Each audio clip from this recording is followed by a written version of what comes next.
programação no ABS. Então é isso. Então estamos começando aqui o workshop de programação, introdução à programação do treinamento do Game Dev do primeiro semestre de 2026. Esse é um workshop introdutório sobre programação, então a gente vai tentar abstrair ao máximo coisas sobre a Godot Engine. Então a gente vai usar a Godot Engine para dar o workshop, para mostrar como que funcionam essas coisas de programação, mas a princípio a gente vai focar nos básicos aqui. Então o objetivo é vocês saírem com uma ideia clara de como se programa, né, como se escreve um script, um algoritmo que o computador vai entender. Bom, e aí, para ilustrar as coisas, eu montei aqui mais ou menos um cenáriozinho na Godot Engine, que é a game engine que a gente vai usar para fazer os jogos no treinamento. Vocês vão entender um pouco melhor o que é a Godot no workshop de Godot, que eu acho que é sexta-feira, se eu não me engano. Mas como eu disse, isso não importa muito pra gente. O que importa mais é que a gente tem aqui um editor de código e uma caixinha de texto. E a gente vai escrever código aqui na direita, e esse código vai ser executado e vai aparecer coisas aqui na caixinha da esquerda, tá? Magicamente, não importa como eu configurei isso e tal, o que importa são os scripts que a gente vai escrever aqui no editor de texto aqui, certo? Bom, então, começando pelo básico, né? O que é um programa, o que é um script, o que é um algoritmo. Essas coisas normalmente significam mais ou menos a mesma coisa. Então, é uma receita de bolo, é uma sequência de instruções que vai ser executada pelo seu computador, certo? Então, um algoritmo é basicamente isso. E notem que como é uma sequência, então a ordem das coisas importa, certo? Então, da mesma forma que você segue uma receita de bolo na ordem que é para fazer as coisas, o computador também vai seguir a sua sequência de instruções na ordem que você passou para ele, certo? E uma coisa importante para manter em mente é que justamente computadores são absolutamente exatos, assim. Então, eles vão seguir a sua instrução da maneira mais literal possível. Então, é importante que você pense bastante no código que você está escrevendo e se ele realmente faz o que você acha que ele faz. Porque o que acontece é que às vezes a gente escreve um código que a gente acha que faz alguma coisa, mas na verdade está fazendo outra.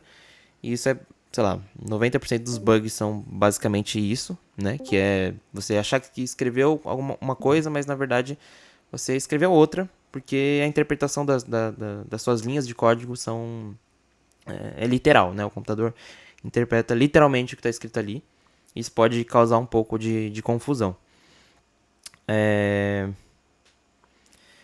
Bom, de um jeito mais preciso, uma definição um pouco mais precisa, o algoritmo está preocupado em pegar a informação que está armazenada na memória do seu computador e transformar essa informação de alguma forma, certo? Então a gente chama essa informação de dados, certo?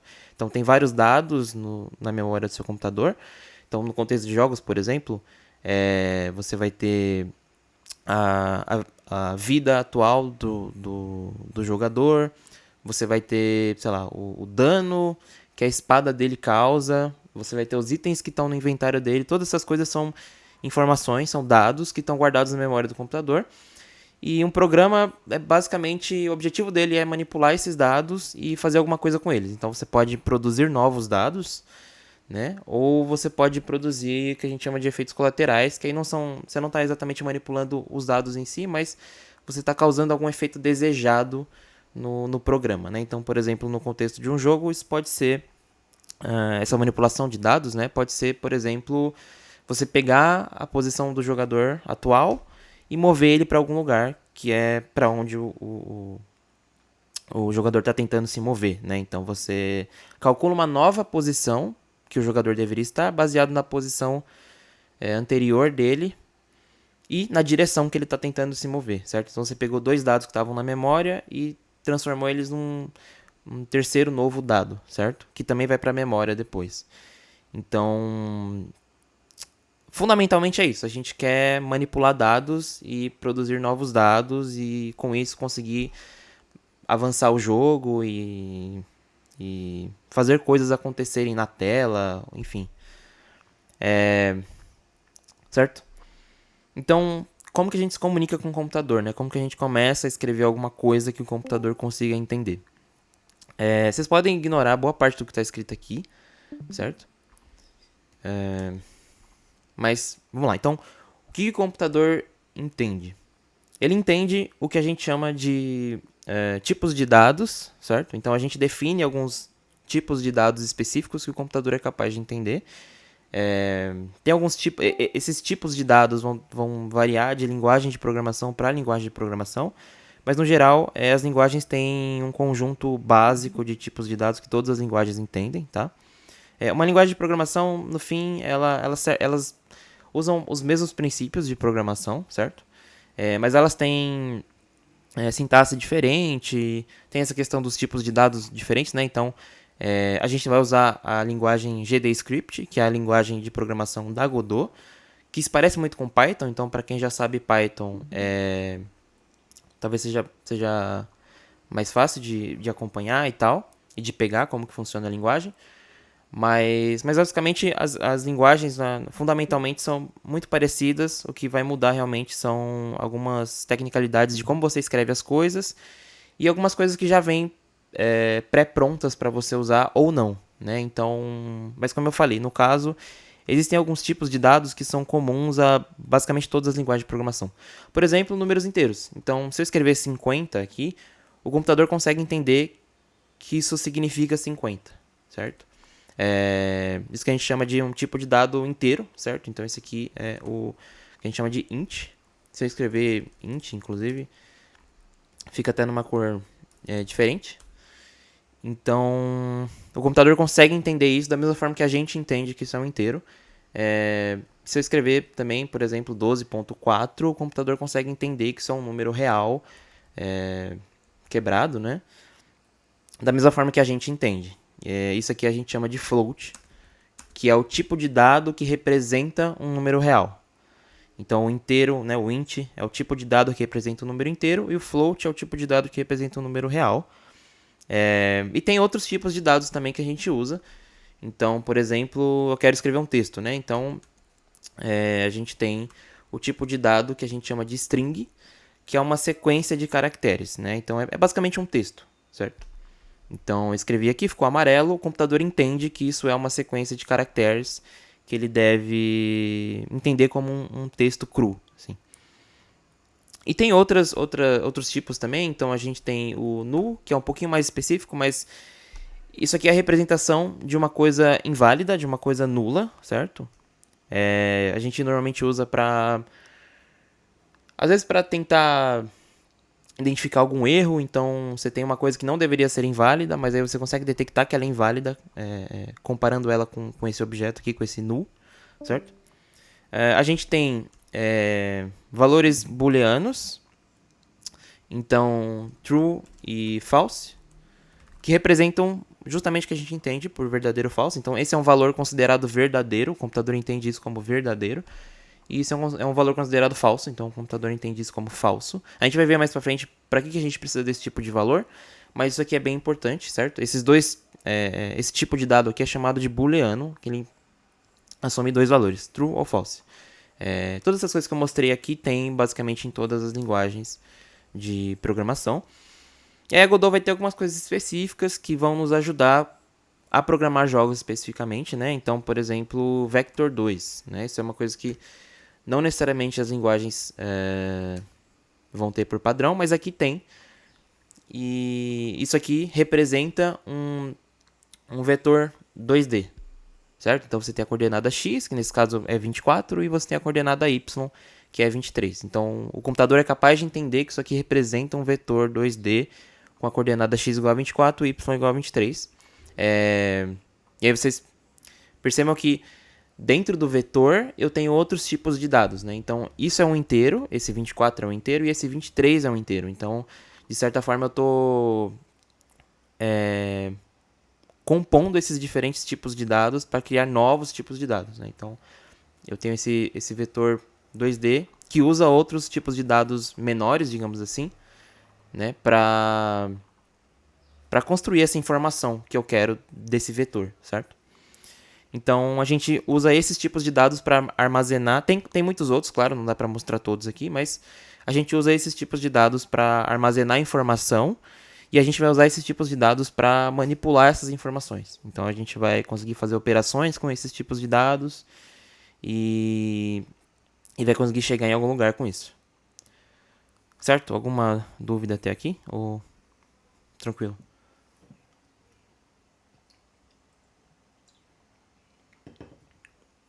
Certo. Então agora a gente tem um jeito de representar coisas no computador, de representar informação no computador. E a gente precisa manipular essa informação, né? A gente precisa fazer alguma coisa com essa informação para, enfim, atingir o comportamento que a gente gostaria. Um conceito importante para isso é o conceito de variável e de constante. Então, é muito importante que a gente tenha uma forma de armazenar valores que são relevantes para a gente, que significa alguma coisa. Então, por exemplo, eu quero armazenar a vida do jogador, né? A vida atual do jogador, os health points dele. Como que eu faço isso? Eu posso usar o que a gente chama de variável. Então, eu vou declarar uma variável chamada health, que vai ser a vida do meu jogador, por exemplo. E ela vai ser um inteiro. Então, ela guarda valores inteiros, certo? Valores, números inteiros. E ela tem esse nome health que eu que escolhi. Então, uma variável nada mais é do que um valor. Ele pode ser de qualquer tipo que a gente discutiu aqui. Então, poderia ser um float, por exemplo, né? Ser um número real. É um valor que tem um nome especial associado a ele. Né? E quais vantagens isso me dá? Isso me dá a vantagem de que eu, por exemplo, posso fazer coisas como health igual a 5. Então, eu estou atribuindo o valor 5 à minha variável health. Então, agora, a vida do jogador, né, que é esse valor que eu nomeei, ela vale 5 agora. E eu poderia fazer isso em outro lugar do código de novo também. Então, 3. Aí, aqui nesse trecho, a vida vai valer 3, certo? Então, eu consigo atribuir um novo valor para essa variável. E aqui nota que eu não estou usando mais o var, porque a gente usa essa palavra var para dizer para o computador que eu estou declarando uma variável que ele não conhece ainda. Então, eu estou criando uma variável nova, chamada health, que guarda um inteiro dentro dela. E aí, depois disso, eu não estou declarando mais, eu estou, de fato, usando essa variável para fazer coisas. No caso, eu estou atribuindo um valor específico para ela, né? E eu não preciso usar var, porque eu não estou mais declarando essa variável, eu estou, de fato, usando ela. Então, estou falando para o computador, olha, o valor associado a health agora deveria ser 5. Ou o valor associado a health agora deveria ser 3, certo? Na prática, o que acontece é que o computador reserva uma parte da memória dele para guardar o valor associado a health e ele guarda também qual que é esse identificador, né? Então, o que está acontecendo é que na memória do meu computador tem um pedacinho lá específico para guardar quanto vale o health. E aí eu tô basicamente sobrescrevendo quanto vale o health duas vezes, né? Primeiro aqui, fazendo que seja igual a 5, depois aqui fazendo que seja igual a 3. E aí a gente tem também o conceito de constante, que é basicamente uma variável que não muda de valor. Então ela é imutável, certo? Então eu poderia fazer, por exemplo, e aí a gente usa outra palavra, né? A gente usa a palavra const, certo? Ele não vai me deixar usar name por motivos.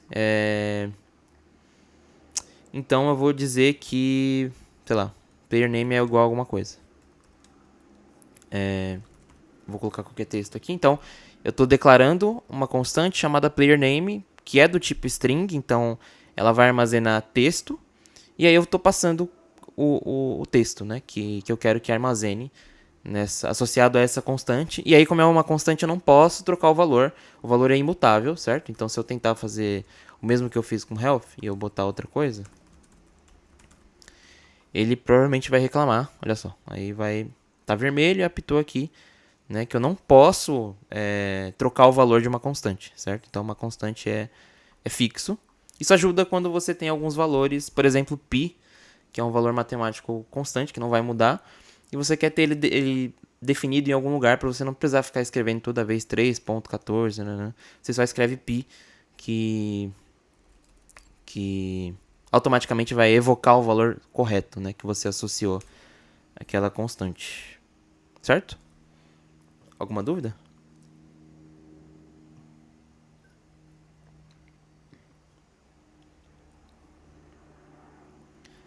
Ok. Bom, as variáveis a gente pode usar ela para fazer coisas, né? Então eu vou começar a usar agora essa caixa de texto. Então eu basicamente configurei a caixa de texto para a gente conseguir escrever nela. Então eu posso, por exemplo, definir de novo a minha variável vida, né? Colocar ela como 10. Da mesma forma que eu fiz com a constante, eu posso fazer com uma variável também de declarar ela e já inicializar ela com algum valor que eu queira. Eu poderia escrever isso aqui e depois fazer health igual a 10. Ou eu posso escrever de forma resumida, já declarar e já dizer, olha, isso aqui tem que valer 10 de início, certo? E aí eu posso, por exemplo, pedir para escrever, não importa muito o que isso significa agora, mas importa só que eu estou pedindo para escrever alguma coisa aqui na caixa de texto, e o que eu estou pedindo para o computador escrever é o health. Só que health é uma variável, então o que ele vai escrever, na verdade, é o valor associado a essa variável, certo? Então,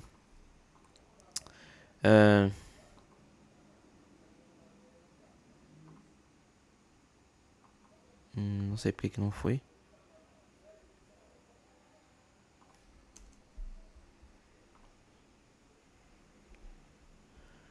Ué.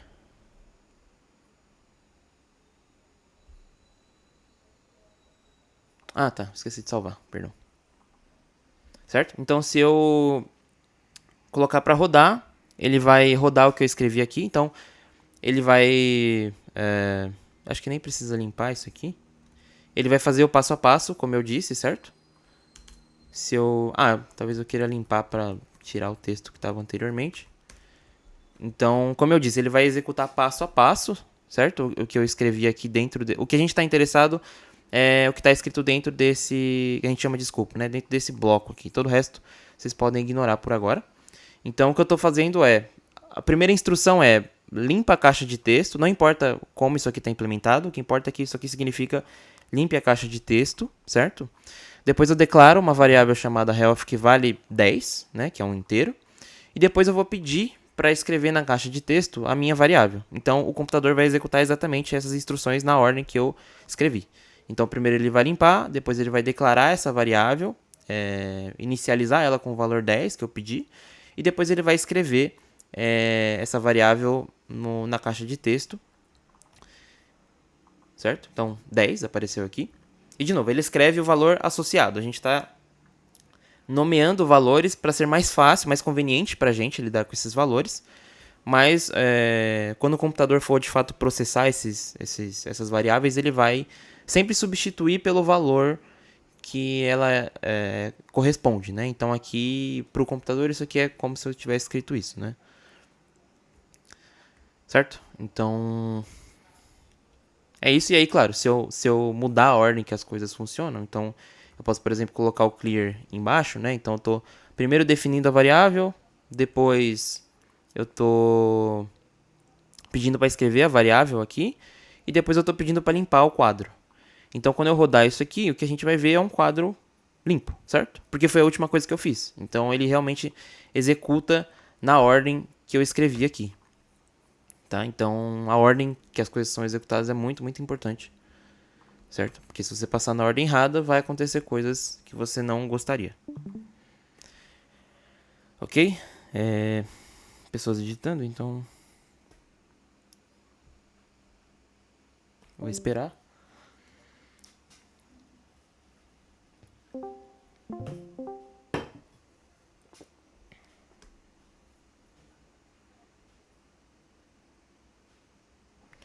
Estranho, eu não sei se eu... ok.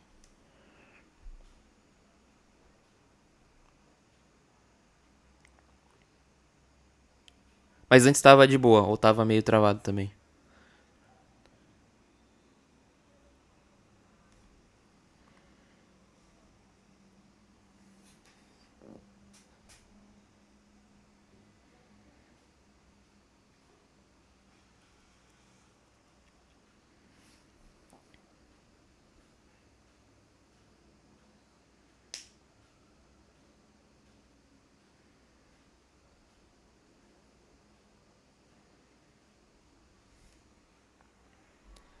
Certo. Eu vou escrever qualquer coisa aqui, vocês me digam se tá travado ainda ou se tá de boa para acompanhar o.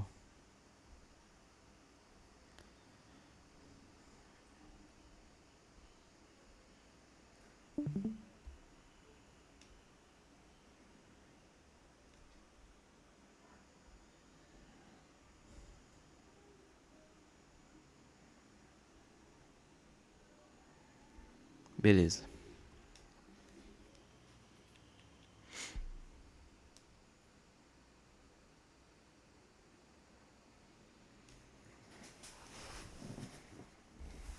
Bom, então, voltando porque a gente estava conversando, tem essa questão da ordem que é importante, então é bom que o programa execute na ordem que eu espero que ele execute, certo? Aqui é muito direto, porque a gente está escrevendo algumas linhas de código diretamente, então é muito claro ver que a ordem aqui está certa. Mas em sistemas mais, né, complexos, que vão ter vários programas acoplados uns aos outros, é mais difícil de ver se a ordem está realmente, né, certinha do jeito que você queria. E aí, claro, como eu falei, a gente pode começar a manipular essas variáveis, esses valores, com o que a gente chama de operadores, certo? Então, o que acontece é que o computador é capaz de avaliar expressões. Então, se eu escrever, por exemplo, 5 mais 10 aqui, ou melhor, eu vou pedir para ele escrever no, no quadro 5 mais 10, certo?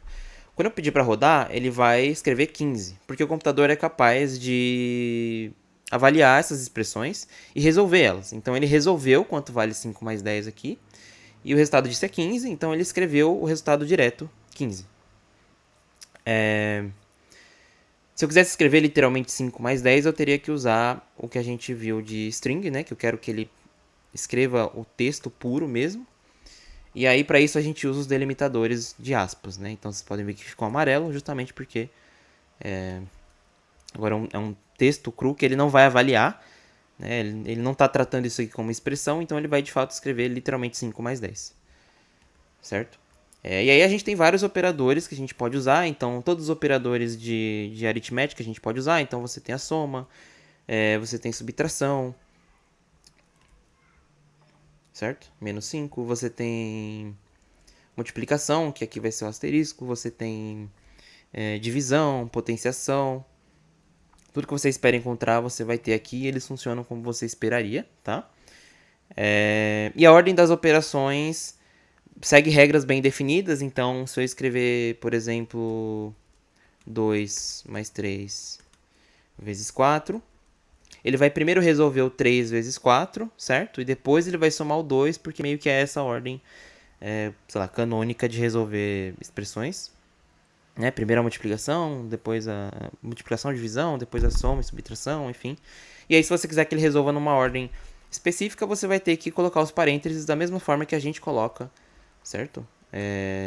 Quando a gente está escrevendo para nós mesmos, né? Então eu coloquei o parêntese entre 2 e 3, e aí ele vai fazer 2 mais 3 primeiro, e depois ele vai fazer vezes 4, então vai dar um outro resultado, certo? Então é importante esse tipo de coisa sobre a ordem. E, de novo, esses operadores, eles são abstrações, né? Da mesma forma que a gente estava falando que os tipos de dados são abstrações para a gente conseguir escrever coisas que a gente entende no mundo real, esses operadores também são abstrações. Então, é muito natural para a gente fazer 2 mais 3, certo? Mas qual que seria, por exemplo, o resultado de somar, por exemplo, duas strings, né? Isso já não é tão intuitivo, né? Mas existe, esse operador está definido, certo? E na verdade o que ele vai fazer é concatenar os dois textos. Então, o mais, quando ele está sendo usado com duas strings, ele vai concatenar essas duas strings e o resultado vai ser justamente a string, nesse caso, né? Olá mundo, que são meio que as duas coisas juntas, certo? Então, isso aqui vai ser avaliado como essa expressão completa com as duas coisas concatenadas. Então, esses operadores são contextuais também, eles dependem do tipo de operando que eu estou usando. E aí eles podem significar coisas diferentes dependendo do tipo de operando que eu estou usando. Então a gente viu com inteiros, você vai simplesmente somar os valores do jeito que você faria matematicamente. Com strings você vai concatenar as coisas. E aí isso tem uma implicação bem específica, mas que é bem importante, que é divisão. Então, quando você divide dois inteiros, certo? Então 10 dividido por 3, eu vou rodar e ele vai me dar que o resultado é 3. Intuitivamente você não diria que o resultado é 3, certo? Você diria que o resultado é 3,333. Mas, foi o que eu falei, os operadores significam coisas diferentes dependendo do contexto. Então, se você está dividindo dois inteiros, ele entende que o resultado precisa ser um inteiro também, ou que você quer que o resultado seja um inteiro. Essa convenção difere de linguagem para linguagem, certo? Mas em GDScript especificamente é assim que funciona. Então, se você está dividindo dois inteiros, ele vai entender que você quer que o resultado seja um inteiro, e aí ele vai arredondar para baixo, certo? Então, 3.333 ele arredondou para baixo e ficou 3. Agora, se eu colocar o ponto aqui, agora, esses não são números inteiros mais, esses são floats, certo? São números reais, quebrados. Então, se eu dividir aqui, ele vai escrever o resultado real dessa conta, né? Que é 3.333. Real no sentido de resultado em número real. Então, isso é bem importante ter em mente, porque às vezes você vai fazer uma divisão que você quer que de fato seja inteira ou não. Então você precisa se atentar a esse tipo de coisa.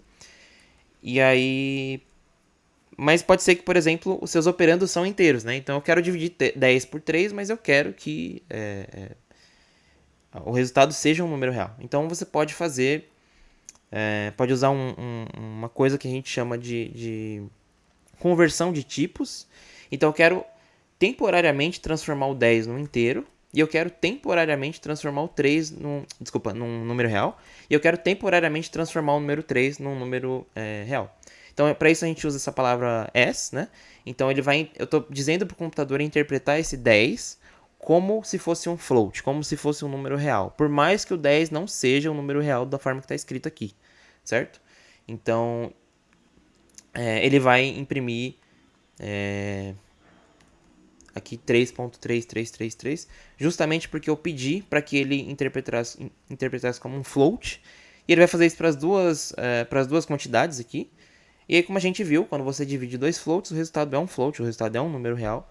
Então, ele vai fazer o que eu quero, mesmo sem eu precisar escrever 10.0 aqui, certo? Só para transformar num float. Então, eu posso fazer isso para converter temporariamente esses tipos. E essa conversão vale para vários outros tipos também, tá? Então, eu poderia, por exemplo, converter um texto num número, certo? Então, eu vou fazer o seguinte, eu vou converter o número... Isso funciona? Ah, isso não funciona. Achei que funcionasse. Bom, enfim. Então ele não vai converter o texto diretamente para inteiro. Eu acho que tem que usar outro jeito para converter. Mas... Bom, enfim, esse tipo de conversão existe para outros tipos também. E aí pode ser que para você é vantajoso converter um tipo de dado em outro, mesmo que seja só temporariamente, mas você quer que o computador interprete como se fosse um outro tipo de dado, certo? Então, como não tem essa ambiguidade, um valor ele tem um tipo de dado específico. Então, o 10 ele sempre vai ser um inteiro, certo? Então, se você quiser que isso mude, você precisa dizer para o computador para interpretar como uma outra coisa. E aí, claro, a gente pode usar variáveis para fazer esse tipo de operação. Então, por exemplo, eu posso pedir para ele escrever no quadro health mais alguma coisa, mais 4, por exemplo, mais 5, sei lá. E aí ele vai escrever 15, porque ele vai pegar o valor do health, né, que é 10. Isso é um inteiro, ele vai somar com outro inteiro aqui e vai escrever o resultado no quadro da forma que eu gostaria.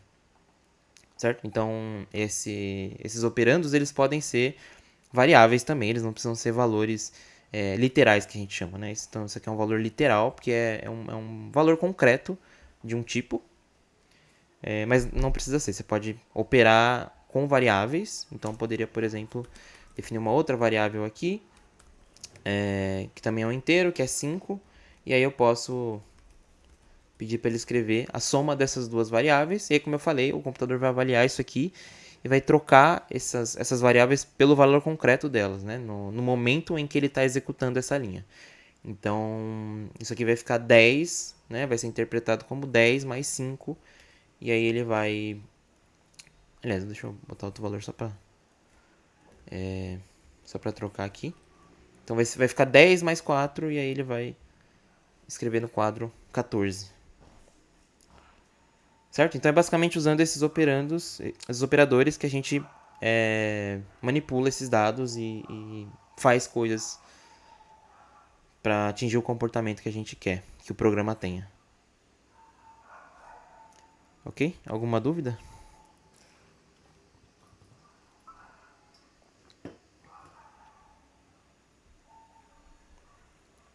Beleza.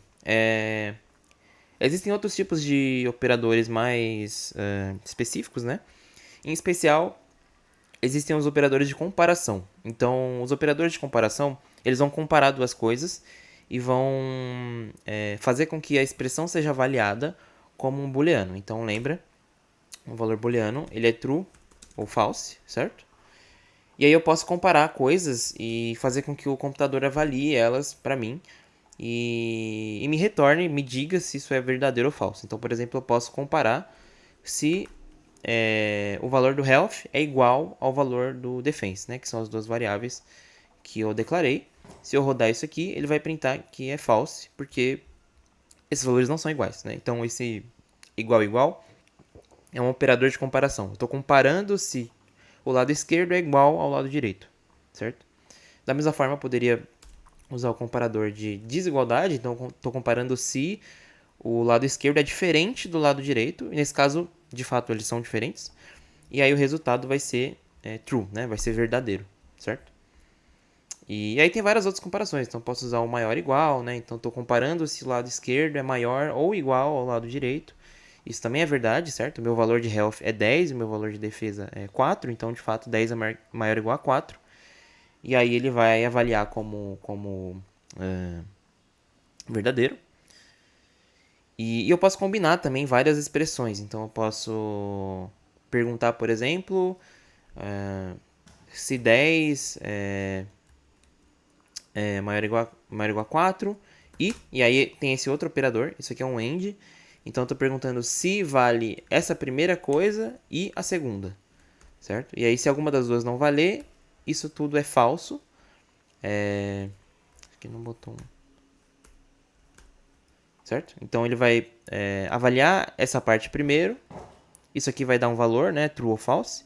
Ele vai avaliar essa segunda parte. Isso também vai dar um valor true ou false.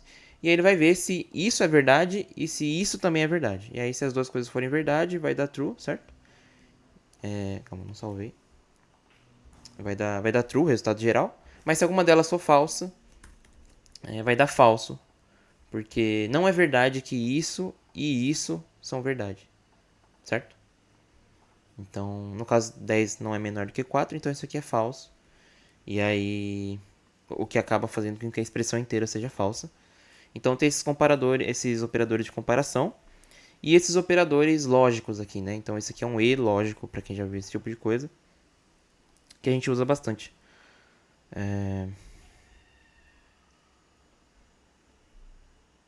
Certo. E aí tem, por fim, claro, tem vários operadores, tá? Mas eu vou mostrar alguns aqui que são os mais importantes.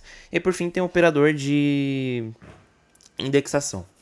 Né? O que é isso? Então, um dos tipos de dados que a gente pode definir é uma lista de coisas. Então, eu vou definir, por exemplo, uma lista de itens que a gente chama de array. Então, um array é uma lista de coisas, certo? Nesse caso, eu quero que seja uma lista de strings, por exemplo. Então, é assim que eu digo, que eu quero que a minha variável item seja um array de strings. E aí eu vou definir quais são esses itens, né? Vou inicializar a minha lista de itens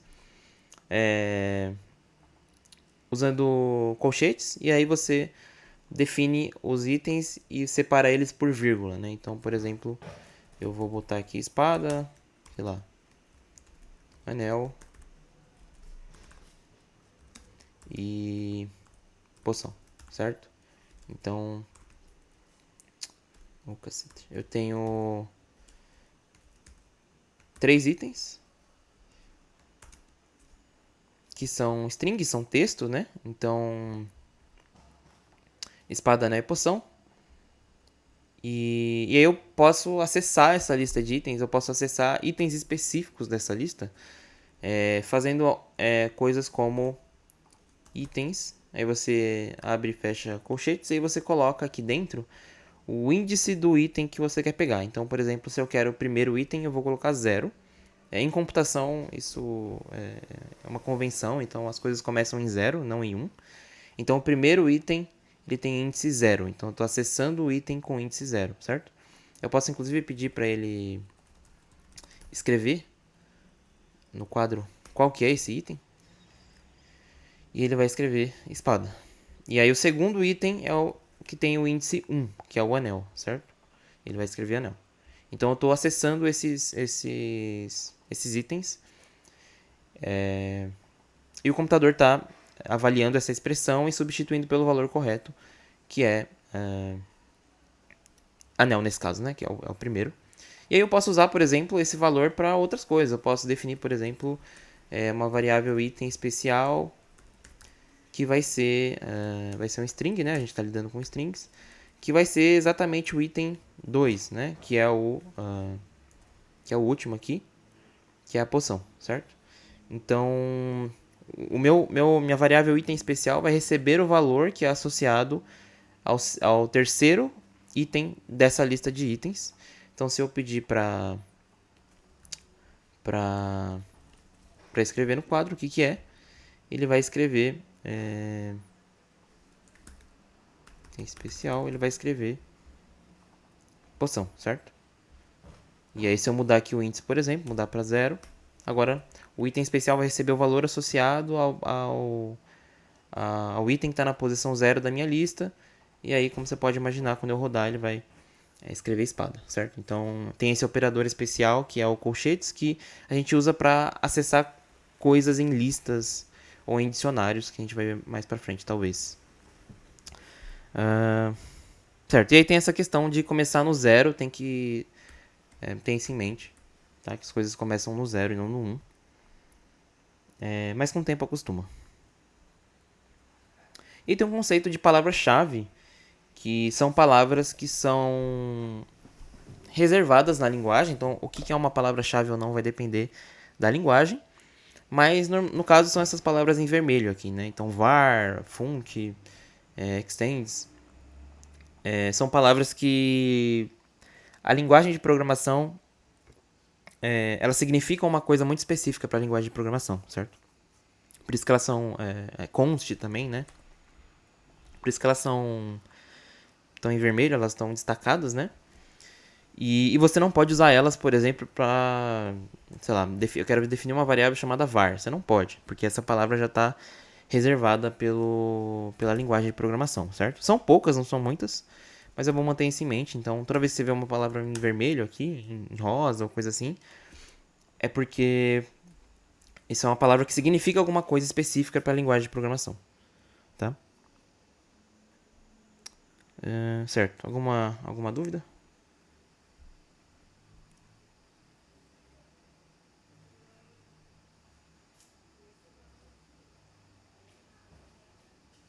Ok. Então a gente vai passar agora para começar a... acho duas coisas que eu quero falar antes. São escopos em comentários. Então a gente tem um conceito chamado comentário em scripts, que são textos que não importam. Então o computador vai ignorar os textos que são comentários. E no caso do GDScript a gente começa um comentário com hashtag, tá? Então tem um monte de coisa escrita aqui, mas o computador ignora porque é um comentário, certo? Então quando você quiser... E comentários são importantes para você documentar o seu código e dizer o que cada parte do código faz, tá? Então comentários são mais para nós mesmos lermos, né? Nós humanos. O computador não se importa muito. Mas é importante colocar. E tem o conceito de escopo. Um scope ele é uma região bem delimitada no código, e isso vai implicar em algumas coisas, mas em GDScript as linguagens definem escopos de maneiras diferentes. Em GDScript o scope é delimitado basicamente pelo espaço em branco que existe antes do texto, certo? Então, vocês podem ver que essa parte aqui é um escopo, é um bloco, né? Então, intuitivamente é meio que um bloco. Definido por essa linha de cima, que não importa o que ela significa, mas ela define um bloco, certo? Então é como se fosse uma espécie de lista, né? Você vê aqui que tem até 2 pontinhos e depois começa o bloco com essa indentação, né? Que é o espaço em branco. Mas é isso. Então isso define um bloco. Eu poderia definir outro bloco aqui. Não faz sentido fazer isso aqui, né, no meio do nada, mas se eu escrevo isso aqui é interpretado como outro bloco porque ele está mais para dentro, tá vendo? Então ele tem mais espaços em branco. Ele vai reclamar que não faz sentido o que eu estou fazendo, mas só para mostrar que isso aqui que eu defini é um outro bloco, e aí eu posso continuar, certo? Indo mais para dentro e definindo cada vez blocos mais específicos. E aí uma das implicações disso é que variáveis elas funcionam dentro de um bloco. O que isso significa? Significa que tudo que eu defini aqui como variável, né, que eu declarei aqui, vai funcionar dentro desse bloco e dentro de blocos mais específicos. Então, se eu tenho um bloco aqui mais para dentro, certo? Como esse daqui, ignora o fato disso dar erro. Eu posso usar essa variável item especial porque ela foi definida num bloco anterior, né? Então, de certa forma, os blocos vão se sobrepondo. E aí você sempre pode usar variáveis nos blocos mais específicos, certo? Então, por mais que eu tenha definido num bloco superior, como eu estou num bloco mais específico aqui, mais à direita, então eu posso usar essa variável item especial, mas o contrário não é verdade. Então, eu não posso usar essa variável num bloco menos específico do que esse. Então, por exemplo, se eu definisse uma variável aqui no meu bloco, sei lá, player name, certo? Eu não posso usar essa variável aqui fora. Então eu não posso usar no bloco de fora, certo? Se eu fizer uma coisa assim, tá errado. Porque, primeiro que eu nem defini, né? Tem dois erros aqui, né? Primeiro que eu não defini o que significa player name, eu não declarei essa variável, então o computador não sabe o que isso significa.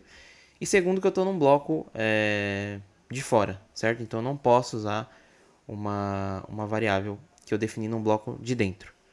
Então, outro exemplo talvez seria, por exemplo, tentar usar aqui fora uma coisa que eu defini aqui dentro, né? Então, fazer health igual a 10. Não posso, tá? Não só porque o computador ainda não sabe o que isso significa, mas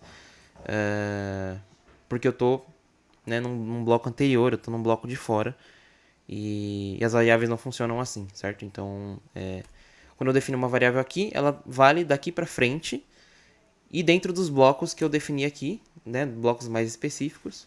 Mas se eu sair desse bloco e ir para um bloco anterior, mais para fora, mais à esquerda, a variável não vai funcionar mais.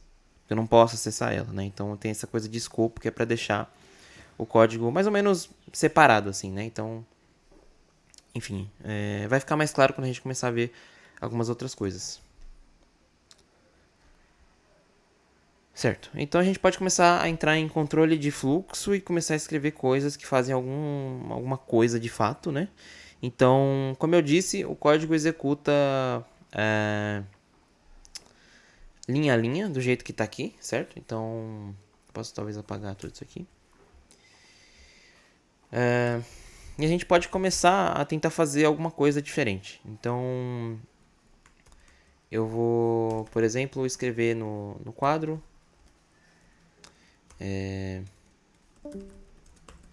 Vou começar a pedir coisas do jogador. Então, vou perguntar se o jogador quer iniciar o jogo. E eu vou dar algumas opções para ele. Não importa como eu implementei isso, certo? O que importa é que eu preciso só dizer quais que são as opções que eu quero que o jogador selecione. Então, para isso, eu vou usar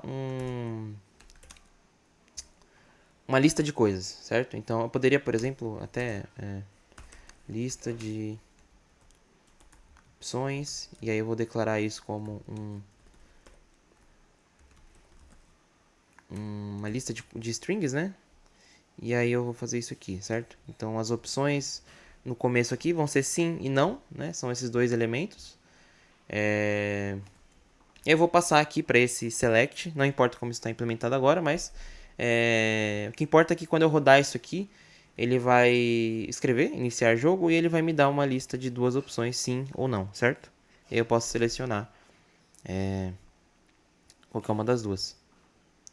Eu vou selecionar, não vai fazer nada, certo? Ele botou os botões para mim, porque eu programei isso em outro script, mas enfim, basicamente isso. Então, e ele vai me retornar, né? Então ele vai me retornar o resultado. Então eu vou colocar aqui var escolha, que vai ser uma string também, que vai representar a escolha do jogador. Então eu tenho algumas coisas salvas aqui como dado, certo? Então eu tenho o texto que eu quero escrever, eu tenho as informações as opções do jogador, certo? Isso está salvo na minha memória. E agora eu quero salvar mais alguma coisa, que é a escolha do jogador, né? O que ele escolheu, sim ou ele escolheu, né, não. E aí eu vou dizer que a minha escolha vai ser igual a isso aqui, porque isso aqui retorna o que o jogador escolheu. De novo, não importa pra gente como está implementado, mas nem o que isso significa, o await significa, né, e como que isso faz o que eu quero, mas o que importa é que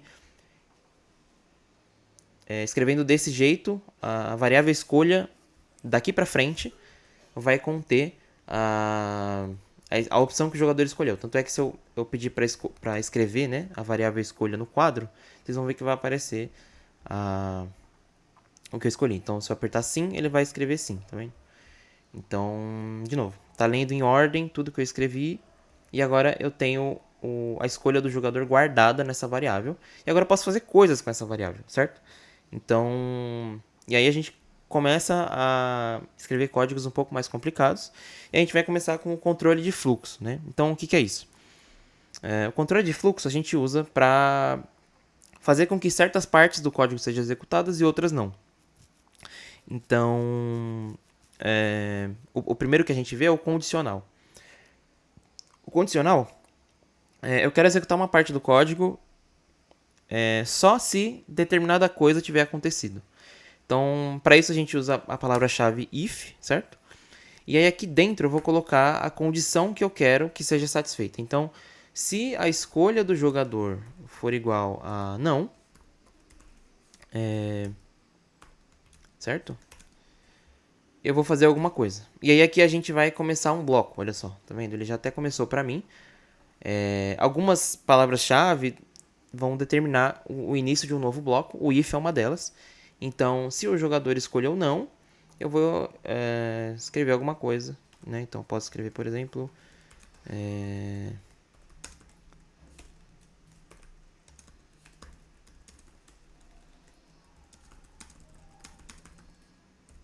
né? Você não quis iniciar o jogo. E aí, se eu rodar isso aqui, certo? De novo, ele vai escrever iniciar jogo. Agora eu preciso escolher uma das duas opções que eu determinei. E aí eu disse que não. Ele vai vir para esse bloco, ele vai avaliar o que está aqui dentro. Então, isso é verdade, né? A escolha do jogador de fato foi igual a não. E sim, isso é verdade. Então, se isso é verdade, ele vai executar o que está aqui dentro, né? O código que está aqui dentro. Que no caso é simplesmente escrever você não quis iniciar o jogo, certo? E se eu escolher que sim, né? Então, se eu escolher que sim, ele não vai fazer nada, tá? Ele vai passar por essa opção, então ele vai escrever na tela o que eu escolhi, mas a minha escolha não é igual a não, né? Então isso aqui vai ser avaliado como falso e ele não vai executar o que está aqui dentro e vai só seguir o código. Então, se eu escrever alguma coisa aqui, por exemplo,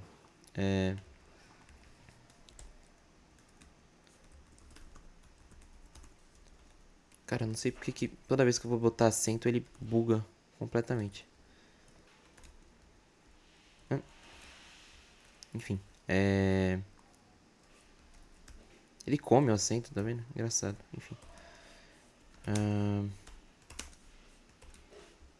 Então eu vou colocar esse comando para escrever a continuação. E aí, inclusive eu vou até botar aqui um pouco mais bonitinho. Vou colocar aqui escolha Só para dizer que essa é a escolha. Então, aqui o que eu estou usando, né? Eu estou usando um operador de concatenação de duas strings, certo? Então, tem essa string e tem essa string. Eu vou rodar. Ele vai me pedir para selecionar. Eu vou selecionar sim, certo? Ele vai mostrar a minha escolha. E aí, ele vai pular esse trecho de código, porque isso aqui é falso, certo? E é isso. Ele vai pular o trecho e vai continuar executando normal, linha após linha. E aí essa é a linha continuação. Ele vai botar aqui. Inclusive, se eu selecionar, por exemplo, não, o que vai acontecer? Ele vai executar essa linha aqui que está aqui dentro, certo? Porque a minha escolha de fato é igual a não. E depois disso ele vai continuar seguindo. Então ele entrou aqui dentro, digamos assim, ele entrou nesse escopo, executou o que tinha dentro desse escopo e depois seguiu a vida executando as outras linhas. No caso, essa daqui, certo? Então ele escreveu continuação também. Certo? Aí você pode se perguntar, né? Ah, mas e se eu quero fazer uma outra coisa? Se ele se ele escolheu sim, eu quero fazer uma coisa. Se ele escolheu não, eu quero fazer outra. Então eu posso colocar o que a gente chama de else, né? Então se isso aqui for verdade, você executa o que está dentro desse bloco. Se não, né? Ou seja, se for falso, você vai executar o que está dentro desse outro bloco, né? Então aqui eu vou botar, por exemplo, você quis iniciar o jogo, certo? E aí se eu rodar aqui, se eu colocar não, ele vai continuar fazendo a mesma coisa, né? E se eu colocar aqui sim, agora ele vai de fato escrever o que eu pedi para ele escrever, caso isso aqui não fosse verdade. Então, se a minha escolha é igual a não, ele vai executar isso aqui. Se a minha escolha é igual a sim, ele vai executar outra coisa que está aqui. Na verdade, o que isso aqui está fazendo se a minha escolha é igual a não, ele executa isso. Mas se a minha escolha é qualquer outra coisa, ele executa isso daqui de baixo, certo? Então, se eu colocar alguma outra opção aqui, talvez, eu vou rodar, eu vou selecionar talvez, e ele vai dizer que eu quis iniciar o jogo. Por quê? Porque esse else, ele é todos os outros casos, né? Então, se isso aqui for verdade, você executa isso, mas se não for, você executa esse outro bloco. Então, não importa o que exatamente é a minha escolha. Se ela for qualquer coisa diferente de não, ele vai executar isso aqui. E aí existe uma outra forma de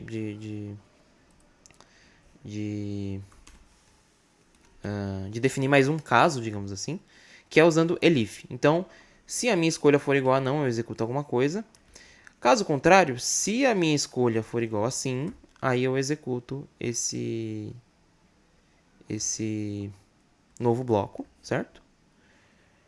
Ele tem que botar os dois pontos, tá? Esse tipo de coisa é chatinho, mas com o tempo você vai acostumando. Então, é if, como que monta o comando, né? É if, aí você tem aqui a condição e aí você tem os dois pontos. Depois disso você começa um novo escopo e escreve. Então, se for não, ele vai executar isso aqui. Se for sim, ele vai executar isso aqui. Se for qualquer outra coisa, ele vai executar essa outra coisa aqui, que é, sei lá. Cara, não sei.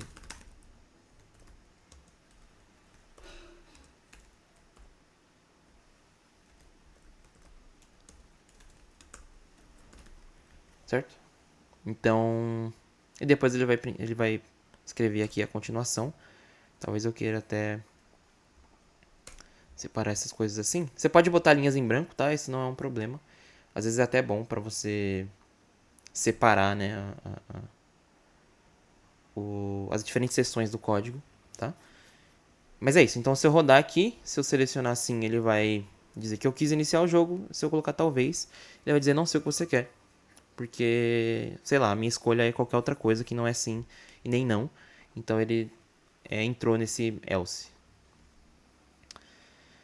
Certo? Então, esse é o que a gente chama de bloco condicional, né? Então, a gente está condicionando o fluxo de execução de acordo com alguma coisa. Então, nesse caso, a gente está comparando a escolha com várias opções. E aí, dependendo da opção, a gente vai condicionar o fluxo para ou executar isso ou executar aquilo, certo? Então, por mais que o computador execute linha a linha, a gente consegue controlar exatamente o que ele vai executar ou não, usando, por exemplo, esse condicional, certo? Alguma dúvida?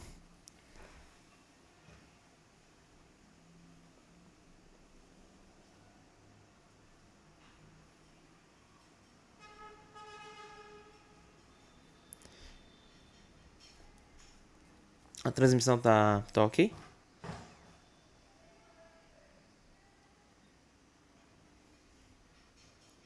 Certo. Beleza, então a gente pode continuar.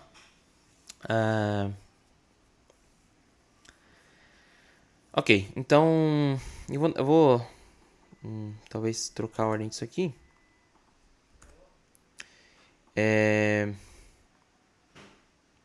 Bom, e aí a gente tem outras formas de controlar o fluxo, né? Então existem outras outros tipos de controle de fluxo que não necessariamente são condicionais, assim. Então a gente tem... Deixa eu ver o que vale a pena comentar.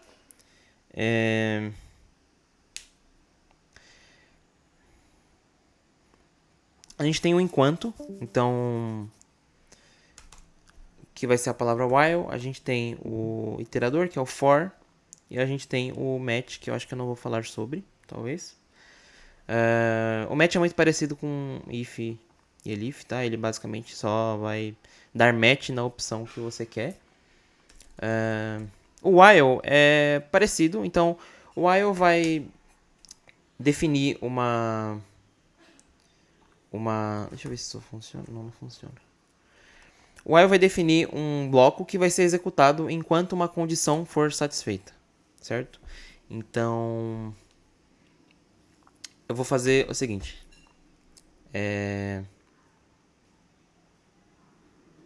Enquanto o jogador continuar escolhendo iniciar o jogo, eu vou escrever você quis iniciar o jogo, certo? Então, o que eu faço?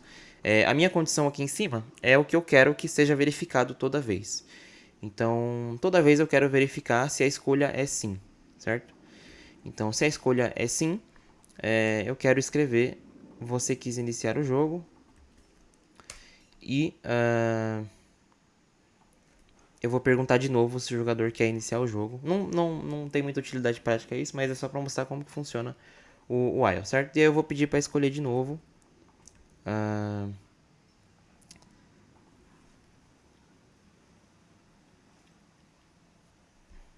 Ok, e aí talvez eu queira limpar o quadro, certo?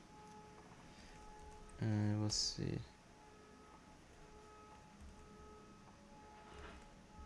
Certo.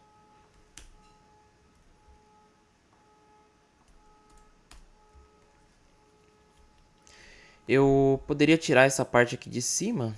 Deixa eu pensar.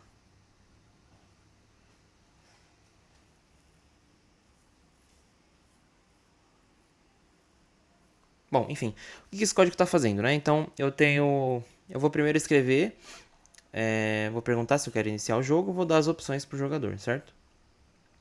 Se eu escolher sim, o que ele vai fazer? Ele vai para essa linha aqui. Ele vai verificar se a minha escolha é igual a sim. Se eu selecionei que sim, ele vai limpar o meu quadro, vai escrever que eu quis iniciar o jogo e vai me perguntar de novo se eu quero iniciar o jogo e aí vai repetir essas linhas aqui, né? Então, eu vou pedir uma escolha novamente da minha lista de opções e aí eu vou esperar o jogador escolher e vou dizer qual que é a escolha dele, certo? E aí o que acontece é que essa condição vai ser checada novamente. Então, nota que eu sobrescrevi a variável escolha, né? Então a minha escolha agora ela vai ser o que eu perguntei novamente, né? Então eu perguntei de novo se o jogador quer iniciar o jogo. E eu guardei a escolha dele, a nova escolha dele, né? Que ele fez. E aí eu vou... isso aqui nem vai ser escrito. E aí eu vou verificar de novo.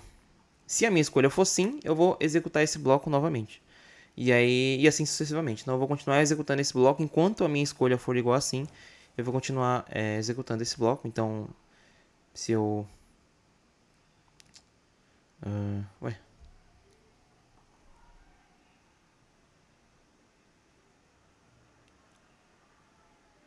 Por que o meu não... Ah, aqui, agora foi. Então, tô clicando sim, e ele tá fazendo repetidamente o que eu pedi para ele fazer, certo? Então, É assim que funciona o bloco while. Então, enquanto essa condição for verdade, ele vai executar tudo que está aqui dentro. E aí, depois que ele terminar de executar, ele vai checar essa condição de novo.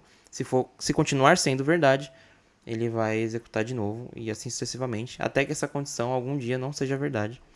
E aí, por exemplo, se eu apertar não aqui, agora ele parou de executar isso, porque porque a minha escolha foi diferente de sim, né? Então, essa condição falhou e aí ele saiu do bloco while, certo?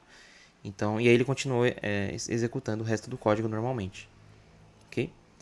Para sair de um bloco desse tipo, a gente tem uma palavra chamada break, que também é uma palavra reservada, que, como o nome sugere, ele vai quebrar essa sequência de execuções, tá? Então, se eu rodar aqui, mesmo que eu selecione sim, ele vai parar, tá vendo? Porque ele vai chegar aqui em algum momento, vai ler o break e vai quebrar desse ciclo de while. Então ele vai sair desse loop infinito. E vai continuar executando normalmente o resto do código, certo? Então, para isso que serve o while. E, por fim, a gente tem o for, que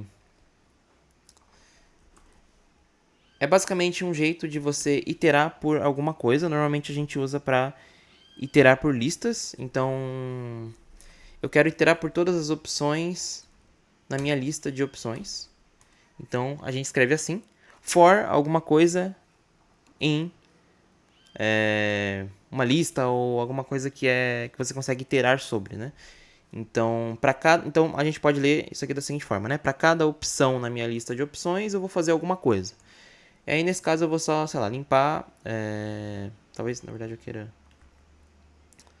fazer isso aqui. Eu vou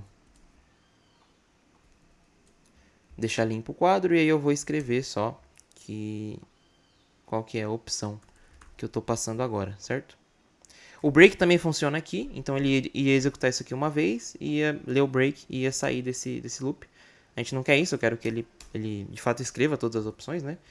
Então, o que ele vai fazer? Ele vai percorrer todas as opções da minha lista e vai escrever, vai executar o que está aqui dentro para cada opção, certo? Então, em algum momento essa opção vai ser igual a sim, aí ele vai dar o write com sim. Depois, quando ele for para o próximo item da lista, essa opção vai ser não, o valor dessa opção vai ser não, ele vai escrever não, e assim sucessivamente, tá? Bom, é isso. E aí isso serve para listas e serve para algumas outras coisas também. Mas a ideia básica é essa, você vai percorrendo alguma coisa que você queira percorrer e para cada valor possível você vai executar o código que está dentro desse bloco aqui, né, que a gente definiu, certo?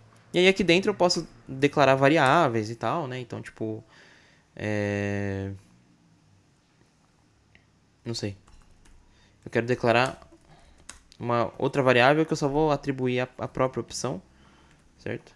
Então, eu posso rodar isso aqui, vai ser a mesma coisa porque eu só declarei a variável e fiz com que ela seja igual à opção, que eu já estou percorrendo, então não vai fazer diferença. Mas aqui, vejam como aquela questão dos blocos, né?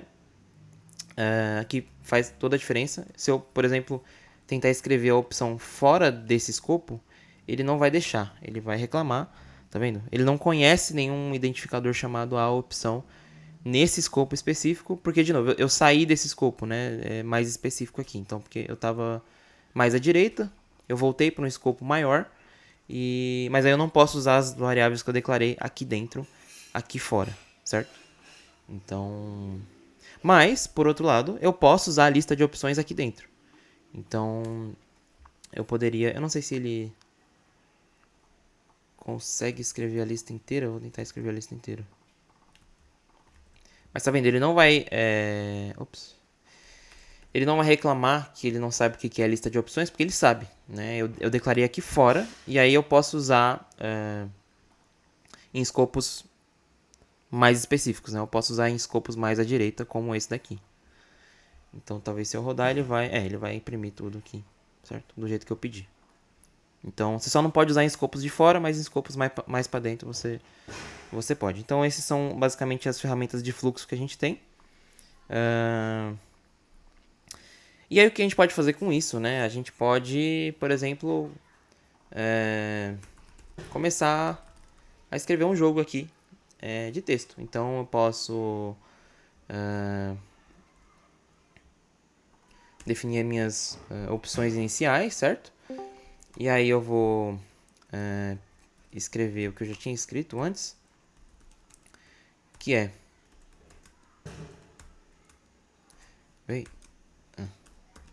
iniciar jogo. Eu vou perguntar se o jogador quer iniciar o jogo. Eu vou dar todas essas opções para ele, né? Então eu vou pedir para ele selecionar uma opção dentre as opções iniciais que eu escrevi. Eu vou guardar essa opção, né? Então eu posso fazer var escolha. Eu vou declarar fora, vai. Var escolha um string, eu vou fazer com que a escolha seja exatamente o que o jogador escolheu. De novo, não importa muito como isso aqui funciona, mas o ponto é que ele vai me retornar uma string com a opção que o jogador escolheu. De novo, eu posso fazer o if, né? If escolha for sim. Eu vou fazer alguma coisa. E aí, sei lá, se a escolha for qualquer outra coisa, eu não vou querer fazer nada. Então, eu vou dizer que...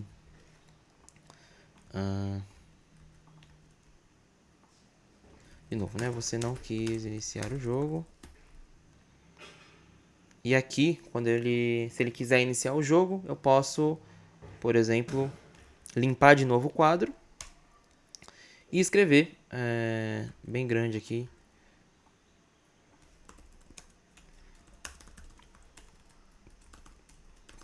Jogo iniciado. Eu posso, inclusive, botar aqui na parte de fora não sei se é um game over, mas...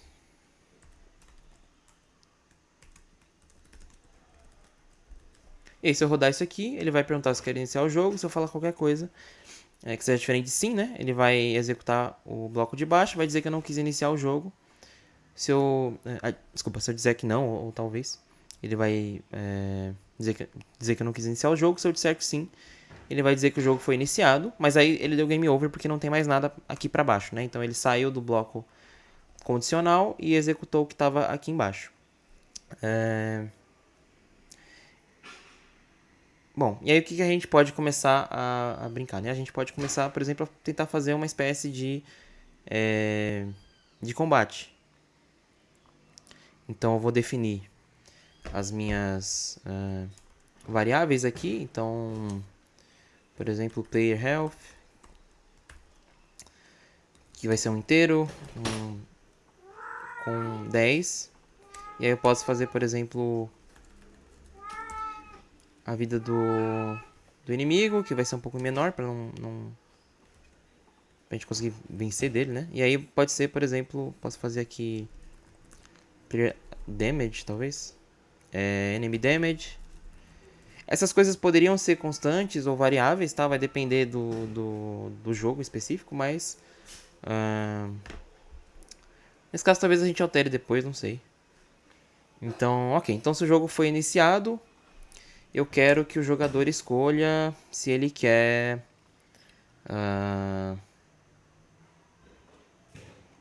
se ele quer, sei lá, atacar ou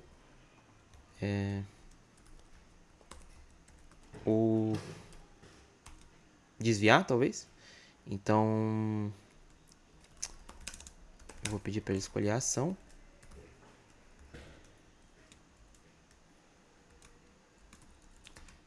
Engraçado. Bom, enfim. Escolha ação, e aí eu vou pedir para ele escolher entre... Aqui eu já vou passar direto, não vou definir uma variável para as opções, só para ser um pouco mais sucinto, mas aqui eu vou dizer ataque, desvio, certo? E aí se eu rodar isso aqui, vou pedir para iniciar o jogo, e aí ele... Ops, eu fiz besteira aqui. Deixa eu rodar de novo. Ele fez o que eu pedi, tá vendo? Então ele tá me pedindo para decidir entre ataque e desvio, e aí eu posso fazer de novo o que a gente meio que já fez aqui. Eu posso usar o match, inclusive, eu acho que nesse caso funciona. Então o match ele é basicamente esse if else. Então você quer que ele, você quer dar um match entre a variável e algum valor. Então, se foi ataque, eu vou executar o que está dentro desse... O que houve?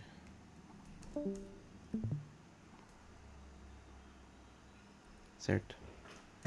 Tá certo isso? Ok. Então, ele vai dar um match nessa escolha. Ele vai ver todas as opções que eu declarei aqui e vai tentar casar o valor da escolha com o valor de alguma das coisas que eu defini aqui, né? Dos literais que eu defini aqui. Então, ele vai tentar casar a escolha com ataque. Se falhar, ele vai tentar casar a escolha com desvio, né? Como a gente só tem essas duas opções, alguma das duas vai casar. Então, eu posso escrever. Talvez eu queira escrever antes aqui.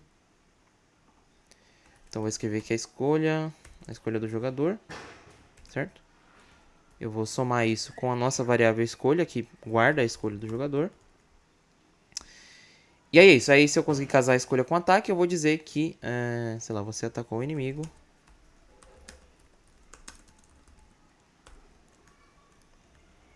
Aí eu vou fazer vida do inimigo vai ser igual a vida do inimigo menos o player damage, certo? Então o que eu estou fazendo aqui? Eu estou reatribuindo um valor para essa variável que representa a vida do inimigo. Então a vida do inimigo vai ser a vida atual dele menos o dano que o jogador causa, certo? E aí eu posso até escrever esses valores, então sua vida, e aí eu posso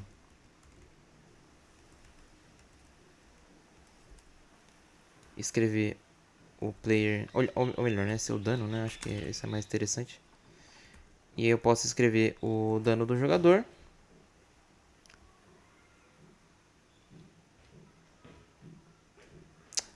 Deixa eu ver. Ok. Eu acho que essa conversão... Ok. Então, para converter int para string, essa conversão funciona, tá? Então, você vai envolver o seu inteiro em parênteses e vai colocar str, que é meio que uma espécie de operador, então ele vai meio que transformar isso aqui numa string, certo? Ele estava reclamando que se eu não fizer isso, isso aqui é um inteiro, e aí você está tentando somar um inteiro com uma string e ele não sabe como faz isso. Então eu basicamente transformei isso aqui numa string também, para ele concatenar as duas coisas. E aí aqui eu posso colocar a vida do inimigo. E aí a mesma coisa que a gente fez aqui, certo? Só que aí, claro, eu vou rodar de novo. Eu vou falar que eu quero iniciar o jogo. Eu vou escolher a minha ação, eu vou dar o ataque. E ele vai dizer, né? Eu escolhi o ataque, ataquei o inimigo, meu dano foi 10 e a vida do inimigo foi menos 5, certo? Talvez eu queira diminuir isso aqui pra 1, talvez. Ou 1 e 2, não sei. E aí foi isso. Aí acabou meu bloco, né, de execução. Ele saiu do match, ele saiu do if, né, porque não tem mais o que executar aqui dentro desse bloco. E aí ele deu game over porque o jogo acabou aqui, certo? Então, talvez eu queira colocar fim de jogo, só pra não parecer que eu perdi. Então ele fez o que eu pedi pra ele fazer, certo? Ele executou as linhas e quando não tinha mais nada pra executar, ele foi pra fora aqui e executou essa linha de fora. O que a gente quer fazer, o que a gente pode querer fazer é fazer várias rodadas, né? Então a gente pode tentar fazer várias rodadas de ataque ou desvio. E claro, o inimigo nem atacou aqui, né? Eu poderia fazer que o inimigo atacasse. Então, o que a gente pode fazer é o seguinte: a gente pode usar o while, né? Então, aqui eu iniciei o jogo, certo? Eu vou fazer um while. E o que eu quero verificar, né? Então, a minha batalha tem que durar enquanto ou o player morrer ou o inimigo morrer, certo? Então, o que eu quero verificar aqui? Eu quero verificar se o player health é menor ou igual a 0, certo? Porque se for menor ou igual a 0 significa que você morreu. Ou, e aí a gente tem um operador lógico aqui, ou se o enemy health for Aliás, desculpa. Eu quero que isso aqui seja verdadeiro, né? Então eu posso ou negar isso aqui. Então ele vai avaliar e vai negar o valor, ou eu posso fazer diretamente, que enquanto a vida do jogador for maior que zero e a vida do inimigo for maior que zero, eu quero que ele faça o combate, né? Que ele continue o combate. Então, ele vai, se eu rodar desse jeito que tá, eu vou iniciar o jogo, eu vou escolher o ataque, tá vendo? Ele vai atacar o inimigo, vai me dizer, olha, você atacou o inimigo, seu dano foi 2, a vida do inimigo agora tá em 3.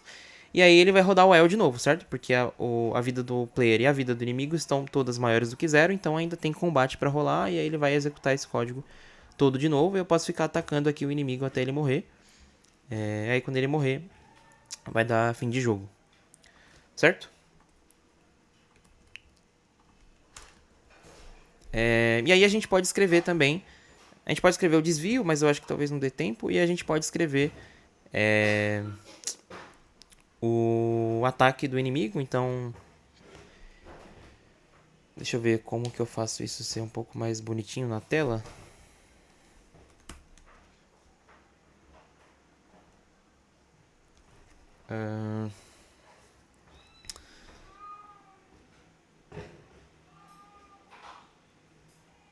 Bom, eu posso só, talvez, fazer isso aqui.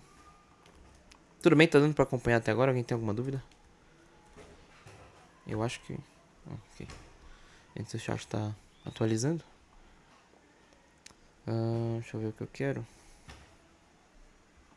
Tá, acho que... Bom, a gente poderia tentar programar um inimigo que faz alguma coisa e tal, mas... A princípio eu vou dizer que o inimigo sempre ataca, então o comportamento do inimigo é sempre atacar. Então o inimigo atacou você. A gente pode separar, inclusive, isso aqui. Então, aqui a gente tem e a gente pode, inclusive, comentar. Então, aqui a gente tem o round do jogador, né? E aqui a gente tem o round do inimigo, certo? Então, essa parte é do round do jogador. Essa é do inimigo. E aí eu vou dizer o seguinte.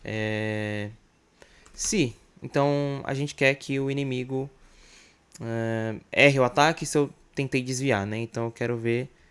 Eu vou fazer um match se a escolha, né, do jogador for igual a desviar, eu vou dizer que ele desviou e aí o inimigo não vai causar dano nele, certo? Então eu vou dizer você desviou. Claro que a gente poderia programar de um jeito mais interessante, fazer uma coisa talvez até aleatória, então você tem uma chance de desviar, certo? Mas isso aí tem uns pormenores que acho que não vale muito a pena. Então, se o jogador desviou, você desviou. Caso contrário, ele vai tomar o dano. Então, e aí a gente vai escrever basicamente a mesma coisa, né? Então, só que aqui eu vou trocar por player health. Então a gente quer que o player health seja a vida que ele tá agora, menos o dano do inimigo. Eu vou dizer que o dano do inimigo foi tanto. E a sua vida tá em tanto.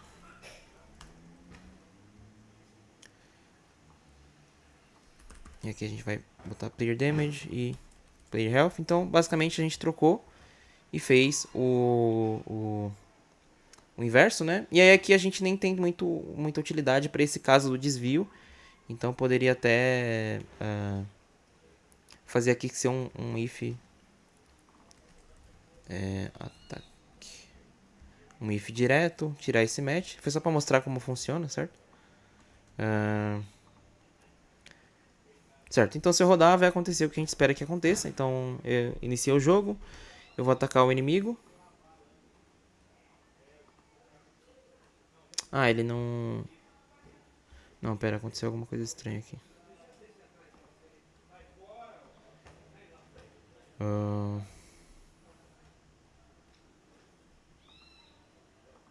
Por que ele não...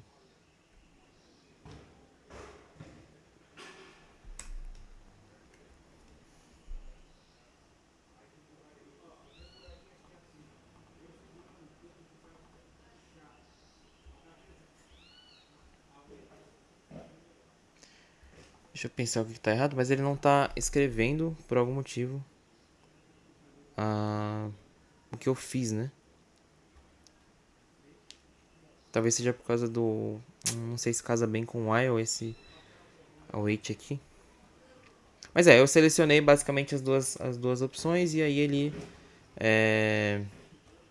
ataquei o inimigo, depois ele me atacou. E aí, bom, enfim, aí em algum momento deu fim de jogo porque ele saiu desse while, certo? Engraçado. Desvio. Mas o ataque era pra... Deixa eu ver se o desvio funciona. Não, eu acho que tem a ver com esse while aqui, talvez.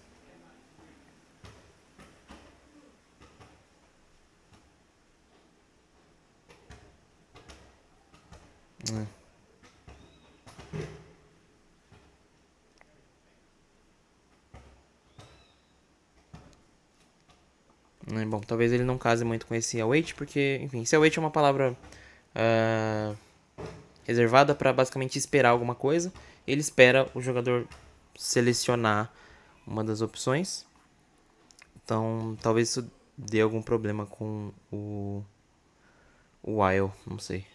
Porque são basicamente duas formas de controle de fluxo sobrepostas, né? Então, talvez isso acabe bugando alguma coisa.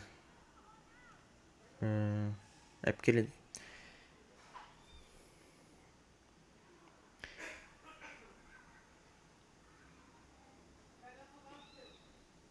enfim, eu acho que eu tenho que debugar isso depois. Mas é isso. Então aqui tem um scriptzinho pequeno sobre... com um combatezinho simples, né? E que fica rolando até um dos dois morrer. E aí você está sempre atualizando as variáveis com os valores novos. E eventualmente algum dos dois, né? Vai ter a vida menor do que zero. E aí vai acabar o combate e aí vai dar o fim de jogo. Ok? Dúvidas? Pra gente entrar na parte um pouco mais complicada.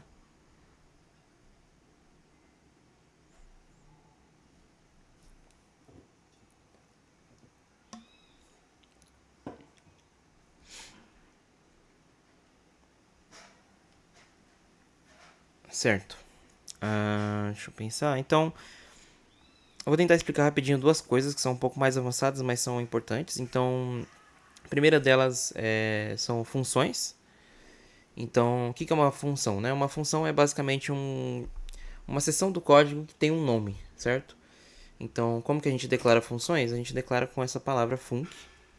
Então, eu posso, por exemplo, declarar uma função combate. E aí, o que uma função faz, né? Ela recebe parâmetros, ela recebe dados que a gente chama de entrada e ela retorna dados que a gente chama de saída, né? Então, aqui, por exemplo, eu posso dizer que a minha função combate, eu quero que ela receba como parâmetros, né? O player health, por exemplo. Eu poderia passar tudo, né? Então, player health e o player damage. E aí ela pode retornar alguma coisa. Nesse caso ela não está retornando nada. Talvez eu queira retornar, por exemplo, um booleano para falar que o jogador morreu ou alguma coisa assim.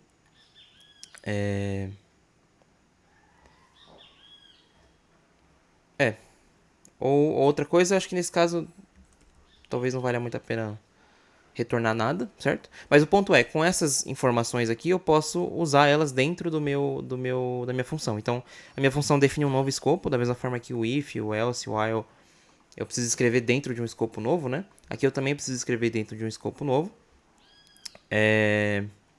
Deixa eu passar tudo, então. Então eu quero enemy health e enemy damage, certo? Então eu tô passando tudo para essa função e essa função vai se encarregar de fazer o combate, ou fazer pelo menos um turno do combate para mim, certo? Então eu posso, sei lá, copiar. Nossa, eu já sei o que aconteceu. Na verdade, não tem a ver com fluxo de execução é porque eu... ele tava imediatamente apagando, né? Faz sentido. Então, o que aconteceu foi que ele tava escrevendo tudo isso, mas foi o que eu falei, né? O while fica se repetindo infinitamente até a condição ser falsa. Então, ele tava basicamente repetindo isso aqui e dando clear logo de cara. Então, ele tava escrevendo tudo isso, mas ele logo, imediatamente depois, dava clear e aí não dava tempo de enxergar, certo? Então, o que eu posso fazer aqui é... Eu posso esperar ou eu posso... Bom, eu vou esperar talvez. Então, eu vou esperar alguns segundos, tá? Não importa como isso aqui está implementado. Isso aqui é completamente coisa da Godot, certo? De como a Godot funciona e tal. Então, não importa muito o que essa linha faz. O que importa é que ela espera 5 segundos, certo? Então, eu vou atacar. É isso, né? Então, eu ataquei, ele fez as coisas, aguardou 5 segundos. E aí, eventualmente, ele vai apagar e pedir para eu escolher de novo a minha ação, certo? E aí eu vou atacar, ele vai fazer tudo de novo, né? Então, o inimigo me atacou, ele vai mostrar minha vida. E aí, a vida do inimigo, uma hora vai ficar negativa, que é menor que zero, e aí ele vai finalizar o jogo, certo? Porque ele vai sair desse while. E aí o que a gente vai fazer é uma coisa chamada de refatoração de código, né? A gente vai copiar todo esse código aqui e vai jogar lá na nossa função nova de combate, certo? Então eu quero fazer uma função que cuida do combate pra mim. E aí ela vai fazer o que a gente já tava fazendo. Ops. Então... Não, droga. Deixa eu...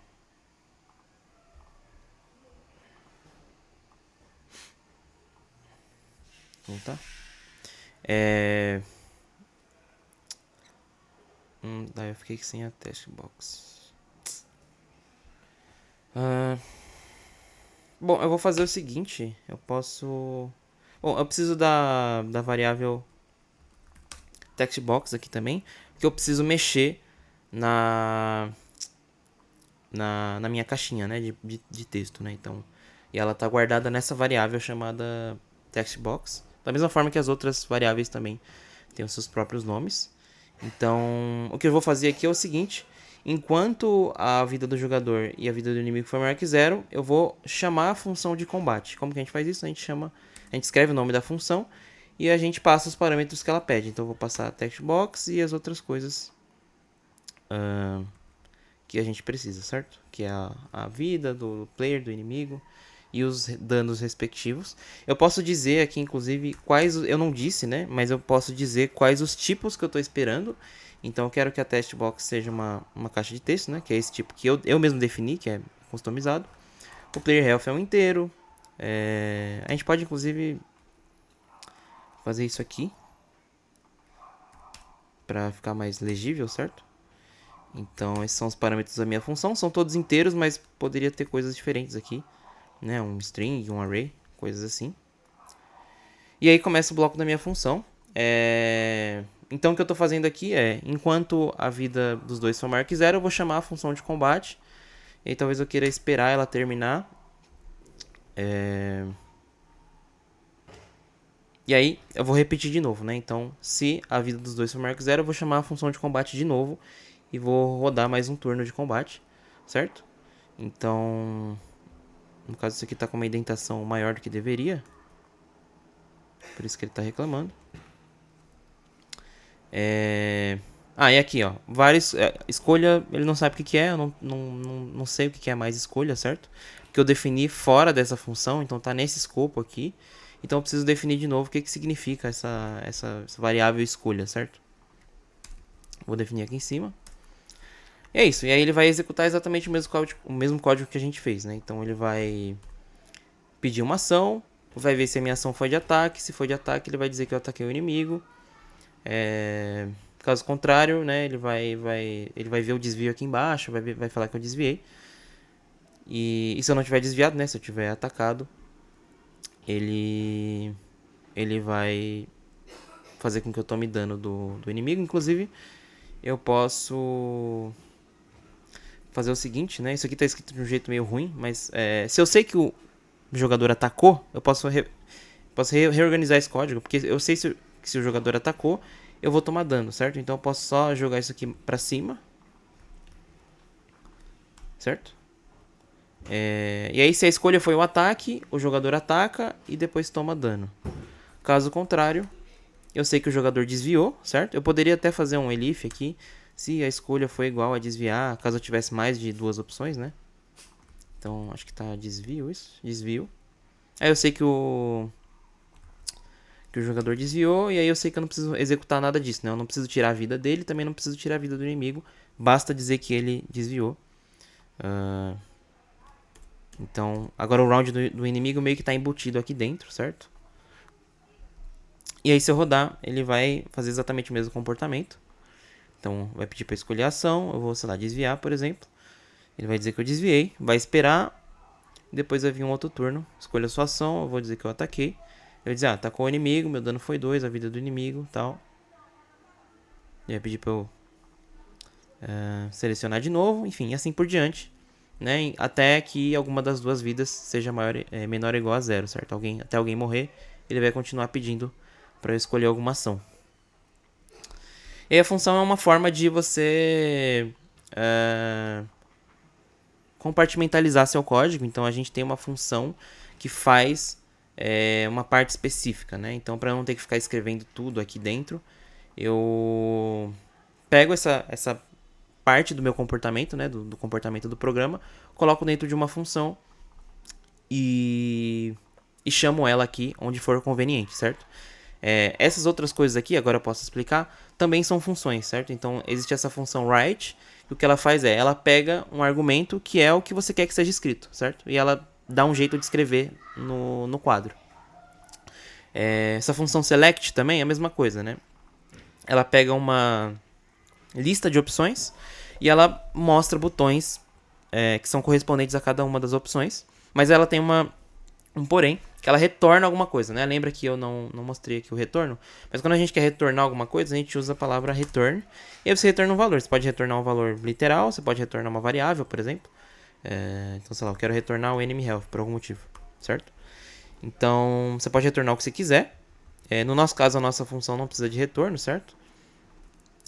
Mas no caso dessa função select, ela mostra as opções e ela retorna a opção que o jogador selecionou. Então por isso que a gente consegue fazer escolha é igual ao retorno dessa função. Ela vai retornar uma string, ou ataque ou desvio, né? Que são as duas únicas opções que existem. E aí eu estou fazendo com que a minha escolha seja igual à string que o jogador escolheu, que essa função consegue retornar, certo? Não importa muito como ela faz isso, mas o ponto é, ela retorna coisas, funções são capazes de retornar coisas. Então, e às vezes você quer que ela retorne alguma coisa, né? Então, isso é útil, certo? Então, é assim que uma função funciona. Alguma dúvida em relação a funções?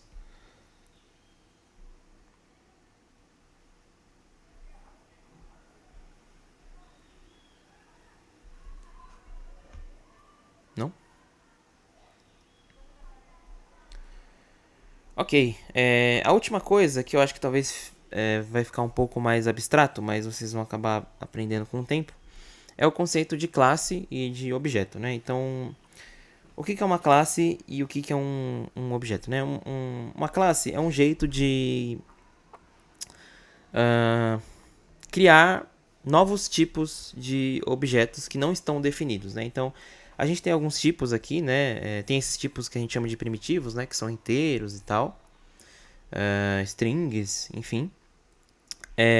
Mas a gente pode querer criar os nossos próprios tipos de objetos, né? Então, eu posso querer criar, por exemplo, um objeto que representa um personagem, né? Que aí eu posso usar ele tanto para representar o meu jogador, quanto para representar o meu inimigo, ok? A Godot tem algumas particularidades em relação a isso, mas basicamente um objeto é um conjunto de propriedades, um conjunto de dados, né? E um conjunto de funções que sabem como operar em cima daqueles dados. Então, eu posso criar, por exemplo, uma classe aqui embaixo chamada character, que vai ser um personagem, certo? E aí, o que eu quero que tenha nessa classe? Eu quero que tenha algumas informações, né? Que eu quero que sejam informações que todo character vai ter, né? Todo personagem vai ter. Então, por exemplo, health, posso fazer uma coisa assim. Na verdade, bom, deixa eu var, né? Então, estou declarando uma variável health que é associada a essa classe, né? Esse objeto, personagem. Eu posso, sei lá, fazer um damage, né? Que vai ser mais ou menos a mesma coisa. E aí eu posso definir funções que sabem como operar nessas características, né? Nesses dados que eu defini. Então eu posso definir uma função, por exemplo, change health. E eu vou colocar value aqui, que vai ser um inteiro. E aí, isso é uma função normal, né? Como a gente viu. Então ela tem um nome, ela tem um parâmetro. E ela pode retornar alguma coisa. Eu vou fazer com que ela retorne o health, né? O health atual. Então... Ops, eu acho que eu caí. Ou não?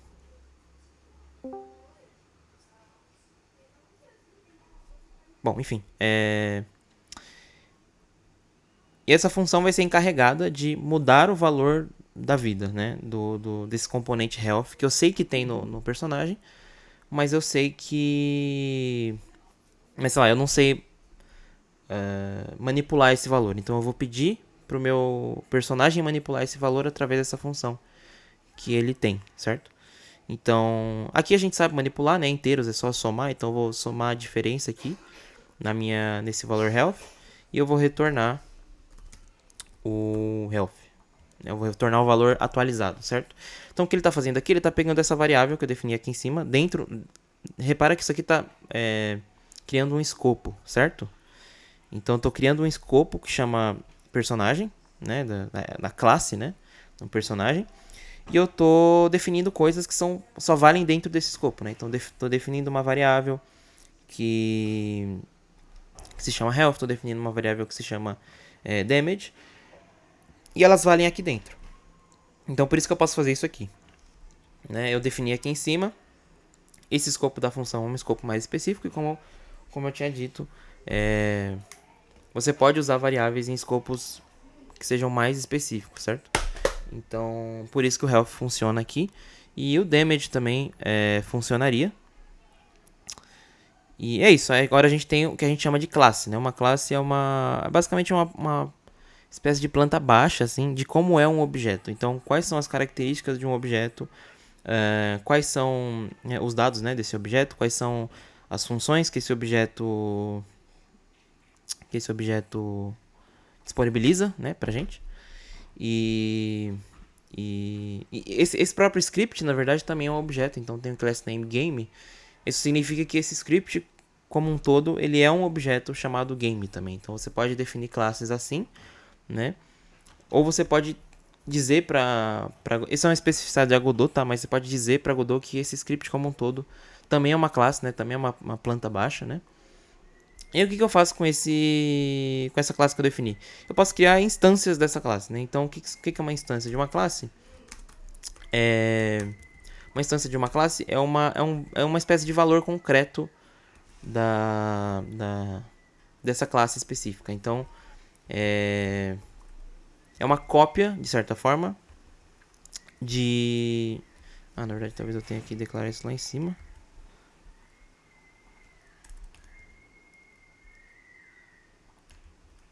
Ops, não, eu esqueci isso aqui, certo? Então,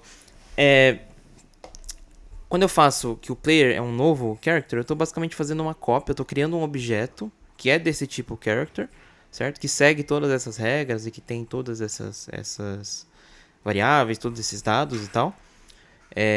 Mas que é uma espécie de cópia, né? Então, se eu, por exemplo, declarar um inimigo, nota que os dois são criados da mesma forma, os dois são personagens, os dois seguem essas regras, mas o player é um objeto separado do inimigo. Então, cada um é uma instância dessa classe character, cada um é um objeto separado. Então, a gente chama o player, nesse caso, de objeto. Então, o enemy é um objeto, o player é outro objeto. todos baseados na mesma classe character, que é esse conjunto de regras, é essa planta baixa, certo? E aí eu posso fazer coisas como player ponto change health, por exemplo. Eu posso talvez começar isso aqui com 0, né? Então todos os objetos do tipo character começam com essas coisas no 0 e eu posso mudar a vida do jogador para 10. Então ele vai somar 10 na vida do jogador. E eu posso mudar do inimigo também. E aí nota que eu tô... Como que eu faço para acessar essas funções, né, do objeto? Então eu tenho um objeto, eu coloco ponto e aí eu chamo a função como você chamaria normalmente, né? Então eu passo os parâmetros aqui e é isso. E aí tá chamado. Então, voltando, né, para isso aqui que eu não tinha explicado, o que a gente está fazendo aqui é a gente tem um objeto chamado text box, né, a caixa de texto, que está inclusive como parâmetro dessa função run, né, que é para rodar o jogo. E aí o que eu estou fazendo é chamando a função write desse text box com argumentos específicos, né, que são o que eu quero escrever. E aí quando eu chamo essa função, a minha caixa de texto dá um jeito lá de escrever aqui do lado, certo? Que eu não preciso saber como é. Então essa é uma das vantagens, né, de se utilizar funções e até objetos mesmo, que você não precisa saber como as coisas são implementadas, basta você saber o que ela faz, né? Então eu sei que a minha função write escreve alguma coisa no quadro, mas eu não preciso saber necessariamente como exatamente isso é escrito para conseguir usar, certo? Tanto é que eu não entrei em pormenores de como isso é implementado para conseguir usar. Então aqui a gente tem dois objetos, e o que a gente pode fazer agora é simplificar de forma muito radical assim o código. Então eu vou deixar essa escolha aqui de iniciar o jogo. E aí eu posso fazer, por exemplo, uma função aqui, getHealth, que é para retornar a vida atual desse objeto específico, né? Então eu estou alterando a classe character e aqui é basicamente retornar a health, certo? E aí aqui eu vou fazer o seguinte, agora o meu while vai ser outra condição. O meu while vai ser o seguinte, player.getHealth, então eu vou pegar a vida do player, eu vou ver se esse valor é maior que 0. Lembra, essa função agora ela retorna alguma coisa, né? No caso ela está retornando o valor de vida do player. E a mesma coisa pro inimigo. Então eu vou dar um inimigo.getHealth. Então, se a vida do player for maior, enquanto, né, a vida do player for maior que 0, né? E a do enemy também for maior que 0, eu vou, inclusive eu posso até fazer isso aqui para facilitar. Eu vou executar o que está aqui, que é o combate. E agora para o combate eu posso simplesmente passar os dois objetos, não preciso ficar passando cada parâmetro separadamente. Eu posso só passar o player e o enemy, que são dois objetos que eu criei aqui em cima, certo? No começo do meu jogo, né? Então, meu jogo começa, eu limpo a tela, crio dois objetos, player e enemy, coloco a vida deles do jeito que eu quero. Talvez eu queira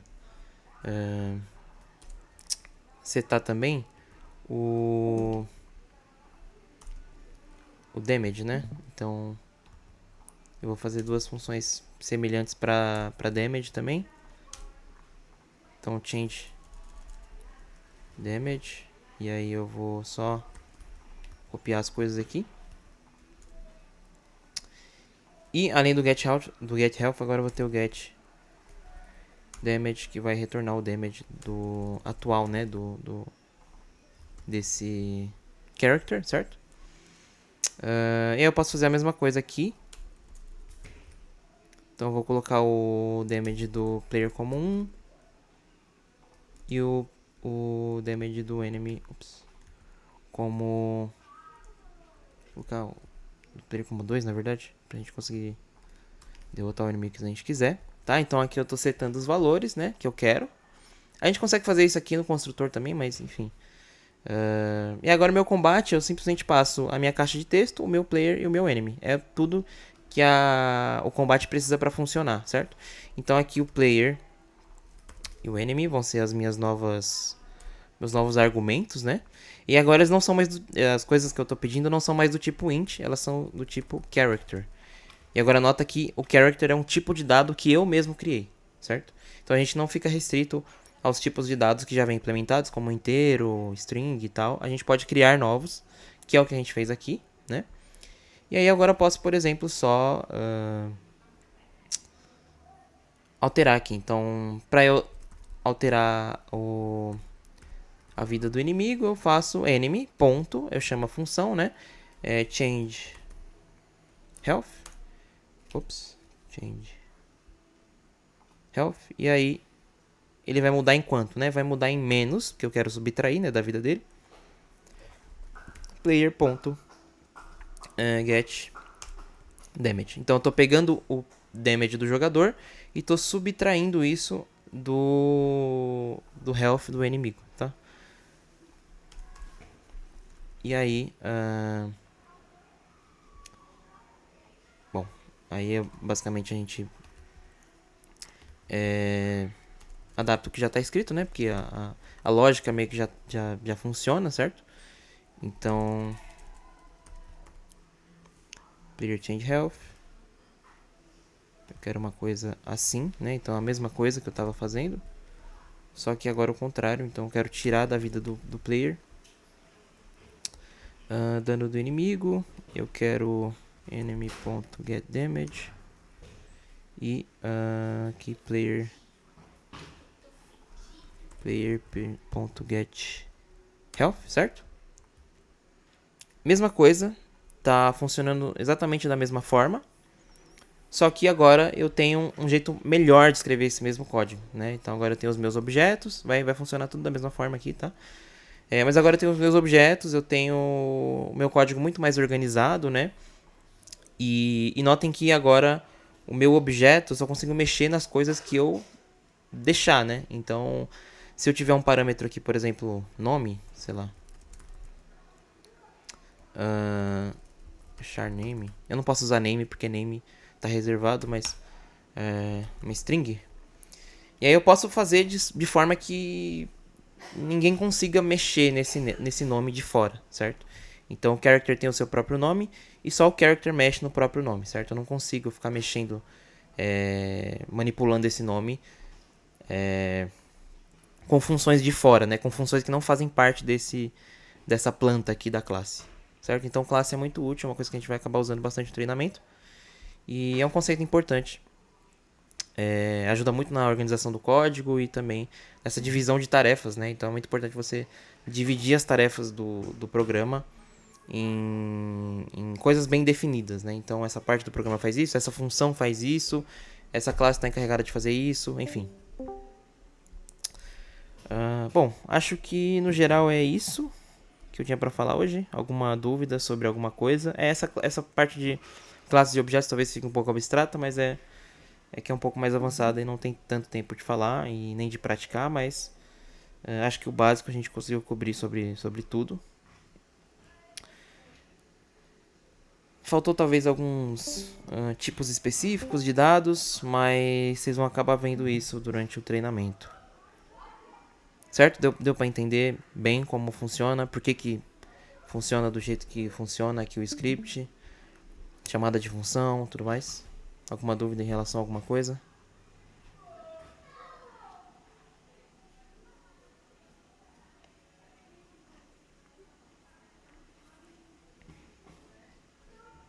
Beleza, então espero que vocês tenham gostado do workshop. Eu vou disponibilizar não está 100% pronto, mas eu vou disponibilizar o link, né, desse projeto da Godot. Então esse aqui é basicamente um projeto da Godot. Quando você roda, ele abre essa página, essa janela, né, com o terminal. E aí tem esse script game.gd. E aí basta vocês modificarem essa função run para, e claro, chamar essas funções que eu estava chamando e tal, para fazer com que o jogo mostre coisas aqui na tela. Então vocês vão poder brincar depois, se vocês quiserem, com esse projetinho aqui. E aí, enfim, talvez tentar definir suas próprias classes aqui, tentar fazer sua própria lógica de jogo aqui, certo? Eu vou parar a gravação.